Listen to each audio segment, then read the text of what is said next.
becoming more effective with the rise of China in global politics. Soft power is a country's ability to influence others without resorting to coercive measures.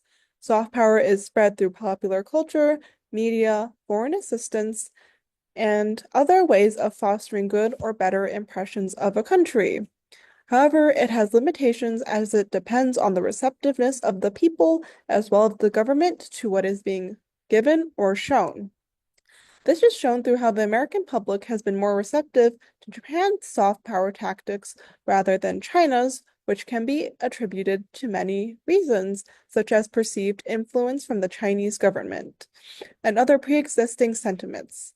Visual media is an important aspect of a state's soft power because of how it can change or reinforce people's perceptions of their state and facilitate popular cultural exchange. For Japan, visual soft power has been able to give them the ability to transcend language barriers and generate interest, as shown through the popularity of manga within the United States and Japan. This has been shown through how younger audiences read more manga than American-based comics, which has been a point of interest that has led to increased awareness and interest. In contrast to Japanese visual media, China uses news agencies such as Xinhua to try and increase their soft power abroad. However, these attempts have been largely unsuccessful due to perceived and actual government-led interventions to try and increase positive perceptions. In addition to visual media such as manga, translated Japanese literary fiction is popular with readers in the United States and has seen an increase in popularity within recent years. This popularity has also been supplemented with critical acclaim internationally, showing the prevalence of Japanese literature.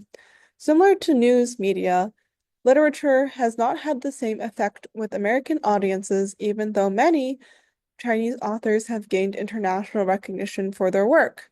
This has not been met with increased readership within the United States, which could be attributed to the lack of authors coming from mainland China.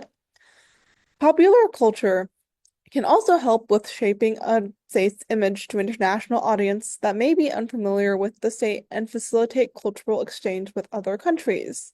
In both the case of Japan and China, popular culture has not been entirely effective at generating interest in either state's culture.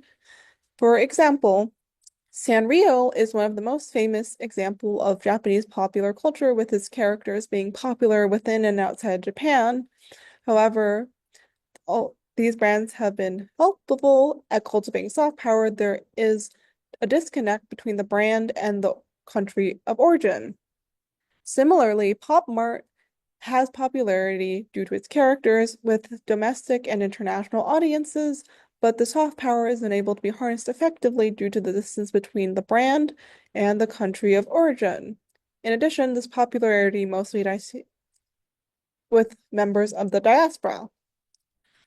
Popular food coming from different countries has been better for soft power cultivation due to its associations with its country of origin. Many Japanese foods have been popular with American audiences, which has generated interest in Japan more generally.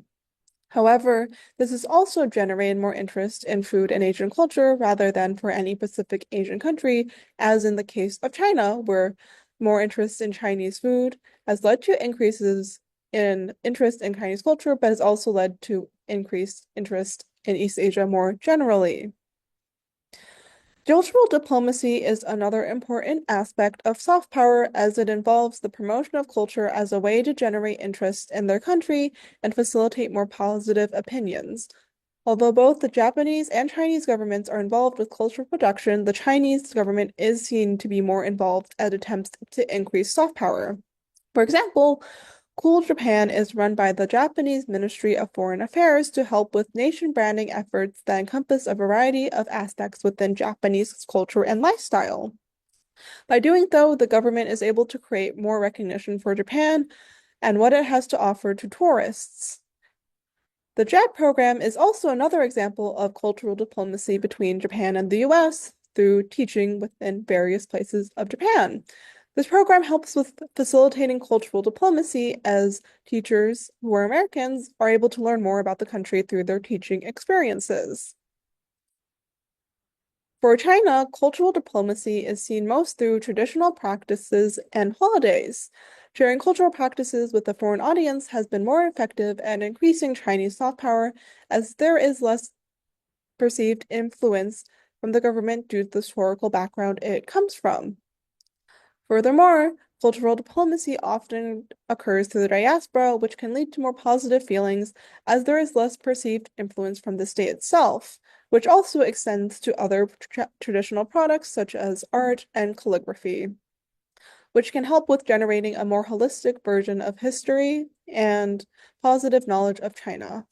In both China and Japan, there have been efforts to increase soft power and visibility through spreading their language and culture to other places.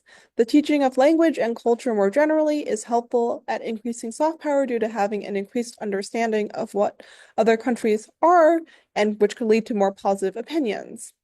Although Japanese soft power has been effective with American audiences, there is a fear that lowbrow media, such as manga and anime, misrepresent Japanese culture and life, and there have been efforts made by the government and other organizations to increase the promotion of traditional culture to foreigners to try and change